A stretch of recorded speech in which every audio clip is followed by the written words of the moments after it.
Гарын үсэг хэдэн хүн зурсан? 3 хүн бизтэй. Аа. 3 хүний саналаар шийдэгдэг төр засаг гэж юу гэдэг юм? Энд чинь 126 гишүүнтэй. Би бол Монгол Ардын нам бол маш хариуцлагагүй шийдвэр гаргалаа. Нэгдүгээрт. Улс орноо бодсонгүй. Улсын эрх ашигыг уландаа гიშгэлээ гэж харж байна. Хоёрдугаарт бол гүтгэлээ. Гүтгэлгээ одоо зогсоох хэрэгтэй. Жохон ч гэсэн үннийг ярил л да. Тал үннийг ярил л да. Үүнээс биш одоо самбуу дуграад байна. Баярмаа элдвэм яриад байна гэдэг шалтгаанаар засаг огцорно гэж юу гэдэг юм бэ? Ер нь үгээ хэлдэггүй их хурлын гишүүн гэж хаана байдаг юм? Одоо бол Монгол Ардын нам дотор байсан шудраг одоо шүүмжил хэлэх гишүүд зөндөө цаашаа төрнө штэ. Тэгэхээр яах вэ? Тэр болгонд л засгаа огцруулаад байгаа юм. Тийм байхгүй. Тийм байхгүй. Ер нь бол гишүүдийнхээ их хурлын гишүүний амийг барина гэдэг гэрээ хаач хийгдэхгүй штэ. Бид бол хийх ажлаа хэрхэн гүйцэтгэх, аль намын ямар бодлогыг хэрэгжүүлэх ийм тухай л гэрээ хийсэн. Тийм учраас бид нар хөгжлийн төлөө зориг гаргая гэж ингэж явсан шүү дээ. Тийм учраас бол одоо энэ гүтгэлгээ зас гэдгийг бол би Монгол Ардын намаас шаардж байна. Гүтгэлэг гэдэг нь ер нь ардчсан нам гэрээгээ зөрчлөө гэдэг гүтгэлгээ одоо татаж аваа. Асуудлаа яагаад засаг огцруулж байгаа шалтгааныхаа ядаж жинхэнэ үннийхээ талыг ч гэсэн хэлээ гэж шаардах хэрэгтэй шүү дээ та нар. Би сэтгүүлчдээсээ тэрийг бүсмээр байгаа. Үннийхээ ядаж талыг ярил л да. 100% худлаа ярьж болохгүй шүү дээ. Тэ.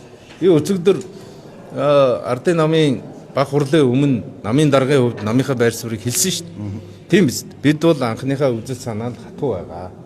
Монголчуудаа ядуурлаас гаргая. Улаанбаатараа утаанаас салгая. 2-3 үйлдвэр барьчихъя.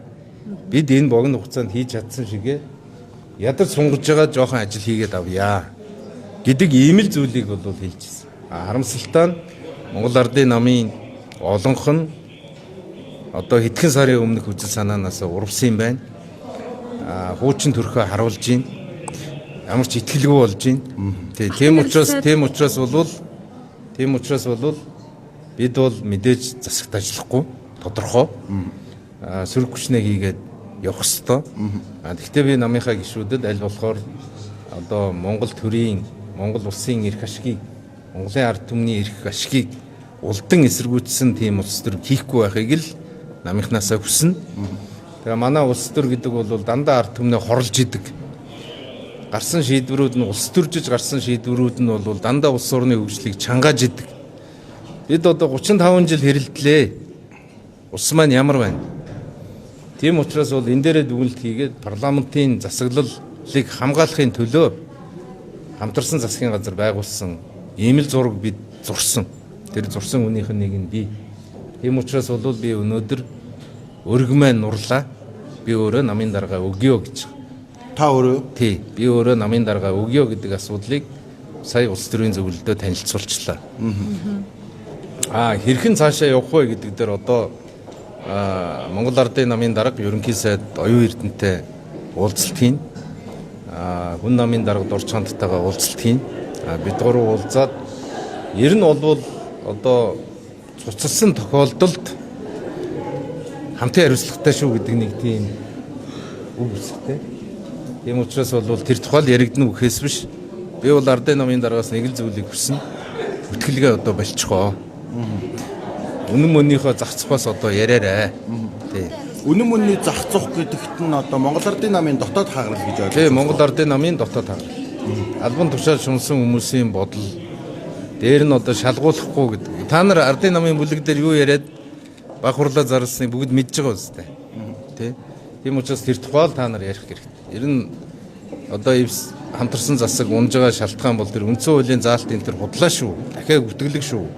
Би бол их хурлын гишүүдэд анхааруулж байгаа. Үндсэн хуулинд бол ялсан намын засгаа байгуулах эрхийг олгодог болохоос биш хэрхэн байгуулах тухай нарийн процессыг бол өгдөггүй маа.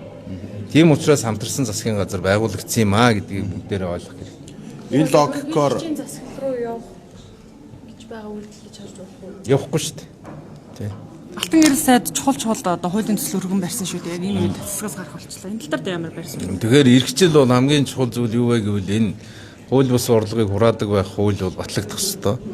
Энэ жил эрхчил бол төрийн алба бол 9%-аар цөөрөх хэрэгтэй. Энэ жоохон тийм ардын намынхны дургу хөргөчгүй гэж би өвдө бодоод байгаа. Төрийн албыг данхаар бүтцийг арилгана гэдэг ийм зүйл бол одоо манай хамтарсан засгийн гэрээнд байгаа. Эдийн засгийн эрх чөлөөг цогцлоо гэдэг жоохон хүмүүсийн дургу хөргөчгүй гэж бодож байгаа. Мөн одоо төрийн өмчт компаниудын 15%-аар цомгдохно гэдэг бол бас хүмүүсийн игдэв хүргэсэн байх. Гэхдээ ингэхгүйгээр Монгол улс бол цаашаа явахгүй. Тийм учраас бол бид нар энэ утааны эсрэг хөтөлбөр утаагүй болгох. Би та бүхэнд амлаж ирсэн шүү дээ. 27 оны өвлийг утаагүй өгтнаа гэж. Тэгээ энэ ажлыг бол хийгээсэ зурагдсан хийх хэрэгтэй. Энийгээ шахна. Нөгөөх нь бол энэ төрийн албаны цомгтголыг шахна. Мөн одоо хэмнэлтийн гормоор ажиллахыг шахна. Төрийн өмчт компаниудаа 15%-аар цөөлий гэдэг энэ саналаа шахна. Гэт бид бол энэ Монголын төлөө зориглоод хийж бүтээхийн төлөө явсан ажлуудаа бол шахах шаардаад явна. Одоо бид нар гангийн үйлдвэрээ барих хэрэгтэй. Мөн одоо хил холболтынхаа төслүүдийг цаг алдалгүйгээр цаашаа үргэлжлүүлэх ёстой. Мөн тэр уран олборлолтын ажлаа эрчимжүүлэх хэрэгтэй. Буугаад өгчөж ерөөсөө болохгүй. Монгол бол урагшаа явна. Хөгжих орн. Тэр хөгжлийнхөө зам дээр бол бид нар гарч чадсан гэж би харж байгаа. Харамсалтай замаа сольж болохгүй. Хадуурчлаа. Гэхдээ их хадуурч болохгүй. Тэгээд нөгөө өртгийнхөө баг дээр буцаагаад хөгжлийнхөө зам дээр гараасаа 4 жилийн засгийн газрын хөтөлбөрийг хэрэгжүүлээсэ. Урт хугацааны хөгжлийн бодлогоо ажил хэрэг болгоосоо гэдэг ийм л зүйлийг бол шахаж шаардаж явна. Дангаар засаглаад таны ярьж байгаа энэ юм одоо төсөл хөтөлбөрүүд том яг биелэх үү? Тийм би бол хүн намыг хамтарсан засагт байгаасаа гэж бодож байгаа. Хүн намыг бол ерөөсөө гаргаж болохгүй. Яг гэвэл засгийн газар дотор тийм хяналт баймаар юм байлээ. Бид бол сая ингээ хяналт чинь засаг руугаа орцсон учраас ажил овоо урагшлаа шүү дээ. Тэгээ хамаагүй тэр нөгөө найрдаг байрдаг юм алга болоод. Тийм учраас бол хүн нам маань засгийн газарт ажиллах хэрэгтэй. Цаашаа хамтарсан засгийн газар байгуулад явах ёстой. Ер нь бол нэг зүйл их тодорхой. Урт хугацаанд Монголын парламент бол хамтарч ээж, ивэ хичээж асуудал шийддэг гэдэг энэ үзэл санаа бол нутагшнаа. Нутагшлаа хөөрхий цаг орох юм байна. Энэ одоо тартаггүй хамтын хариуцлага бүлээгсдэг гэж байна. Тэгэхээр ямар хариуцлага бүлээгсдэг? Тэрийгээ бид нар 3 намын дарга уулзаад ярилцсан. Ерөнхийдөө бол танд ямар нэгэн байдлаар танилцуулсан зүйл байхгүй юм шүү дээ. 2 намын даргатай уулзсан. Яг ерөнхий сайд юу хэлсэн бэ гэвэл бид нар одоо бүлэг дээр их олон гишүүн арчилсан намыг засгаас гаргах тухай ярьлаа. Тэгэхээр бол бүлэг бол шийдвэр гаргадаг юм бишээ. Намын баг хурал хамтар гэж шийдвэрээ гаргасан. Тийм учраас намын баг хурал дээр энэ асуудлыг ярья л гэсэн. Тэгээд тэр тухайн үеийн бүлгийн хурлынхан протокол байгаа байх.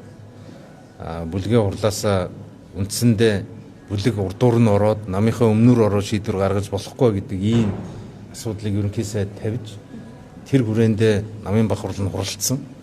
Намын баг хурал бол бүлгийнхаа гаргаж гэж исэн шийдвэртэй ойролцоо шийдвэрийг гаргалаа. 66%-аар гарсан гэж ойлгосон.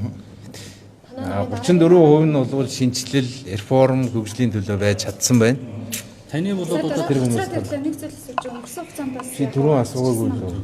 Ер нь хэнийг хүсэл хамгаалалтын хэрүүл маш их явсан. За Тэрийг сэтгүүлчтэл олж илчлэх хэрэг. ер нь хардлага байна уу? Бид бол хэвлэлийн эрх чөлөөг бол байн хамгаалнаа. Тийм учраас та нар маань бас нэг тийм одоо бүрэн дүүрэн